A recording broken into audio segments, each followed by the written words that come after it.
Hello મિત્રો, કેમ છો? મજામાં છો? મજામાં જ હશો. તો આજે છે મકર સંક્રાંતિ. બધા મિત્રોને મકર સંક્રાંતિની શુભકામના.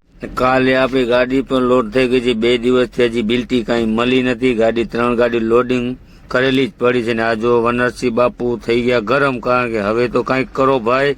ખાધા પીવાના બેઠા છીએ, કારણ કે અહીંયા કાંઈ ચા ખાવા પીવાનું કાંઈ સુવિધા જ નથી ને અહીંયા આજુબાજુમાં ક્યાં હોટલ પણ નથી, એટલે બાપુ થોડા ગરમ થઈ ગયા ને આપણે તો અમદાવાદમાં જ છીએ.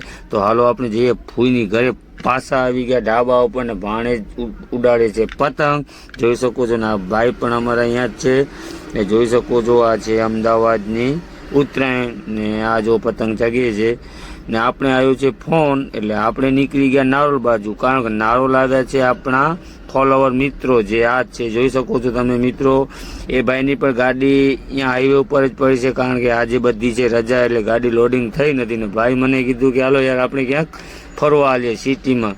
તો મેં કીધું કાંઈ વાંધો નહીં ભાઈને રિક્ષામાં લઈને આપણે લઈ ગયા પ્રેમ દરવાજા. આવી ગયા પ્રેમ દરવાજા. જોઈ શકો છો પ્રેમ દરવાજાની માર્કેટ જોઈ શકો છો. પહેલાં તો ગયા ડાયરેક્ટ કપડાની માર્કેટમાં, કારણ કે પહેલાં તો કપડાં જોવાના લેડીઝ જોયો. આ ભાઈ જો ફોનમાં ચાલુ થઈ ગયા કે તારે ભાઈ શું જોશે શું નહીં જો, બધું પૂછા કરે પછી કન્ફર્મ કરશે, એટલે કાંઈ લીધું નહીં ને ડાયરેક્ટ એમ જ નીકળી ગયા.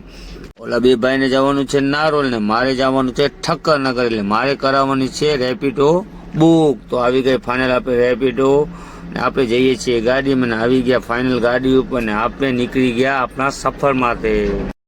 રાતના વાગી ગયા 12, આપણે આવી ગયા ધાંગધ્રા. તો મળીશું બીજા બ્લોકમાં. ત્યાં બધાને લવ યુ, ગુડ નાઇટ.